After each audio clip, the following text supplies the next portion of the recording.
Ladies and gentlemen, it is a very good day. We finally got some Tears of the Kingdom gameplay, and I'm super hyped, and I think we should just go over everything that we just seen. Ladies and gentlemen, my name is Robot Joe, and I'm your host as always. Let's go ahead and get right into this video.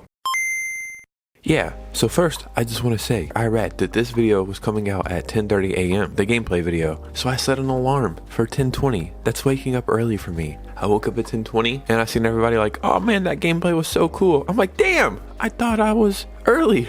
So let's go ahead and break it down. I actually want to start backwards. I want to start with what we seen at the end of the video, which was the Tears of the Kingdom Zelda OLED. We seen this thing leak recently, I think the middle of February, and it looked too real, you know, the original pictures of it leaking, and it turns out everything that we seen was 100% real. Seeing it in video makes it look a little bit better to me, like it looks better, but I'm a huge Zelda fan, it's my favorite franchise. I'm still not 100% sold on this OLED. I think the dock looks cool, but I myself won't be picking it up. But yeah, the Pro Controller, I think I might be picking up. That's pretty sick, and the case looks sick as well. So first, getting into the gameplay, they started off pretty simple, and you immediately think, okay, this is legit a Breath of the Wild clone. I would actually be okay with that. Basically DLC for Breath of the Wild. I'm okay with that because I love Breath of the Wild so much. You know, it's just Link riding a horse, riding around the same Hyrule that you know and love. Then they start talking about, oh, look up in the sky. There's a bunch of stuff to do up there. And you're like, oh, how do you get up there? Then the first thing they show you is a rock falling down. And then they show you using their rewind ability. But this is all stuff we've seen from a trailer already. So again, I was like, okay, we're at a pretty lackluster spot. Then they show Link glide over to like a little island in the sky. It starts getting interesting, in my opinion.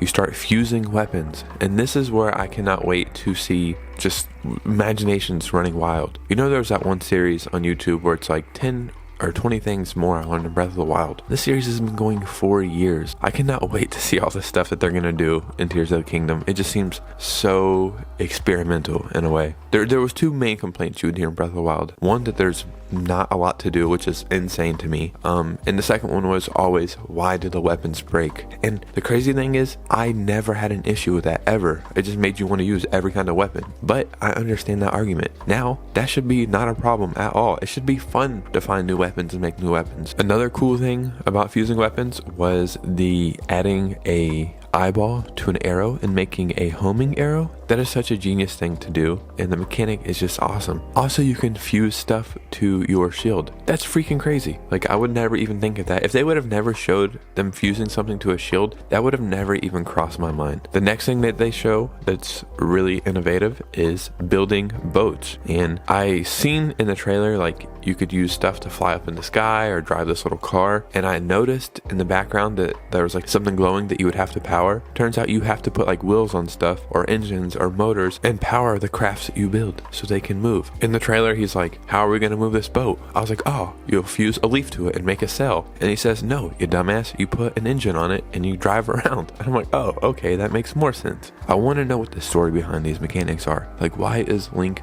turning into a water drop? Is it because like a water drop is a tier and it's called Tears of the Kingdom? I need some answers, but we'll have to wait for that, right? It's also really cool that some of the enemies can pick up fused weapons. Now, I'm not sure if they make those fused weapons, but they can use the fused weapons. And when this guy knocks Link off with his like little wind stick, dude, it is insane the scale of how big Hyrule looks. Link is falling forever, but when he pans around and you see Hyrule, you're like, oh my god. I think this was a perfect amount of gameplay. Just enough to show you that this is not Breath of the Wild #2. This is in fact a sequel, and it's its own game, has its own charm, and I think the story here is really going to shine when we learn the backstory of why Link looks the way he does, why Ganon is back, what has happened to Zelda. I think it will all tie in very, very well. Ladies and gentlemen, my name is Robot Joe, and I am your host as always. In the comments below, let me know, are you excited for Tears of the Kingdom? Will you be picking up that Switch OLED Pro Controller or carrying case? And anything else you guys want to talk about? I'd love to hear it. If you enjoy gaming news, gaming stories, and Nintendo Switch content, then you are in the right place.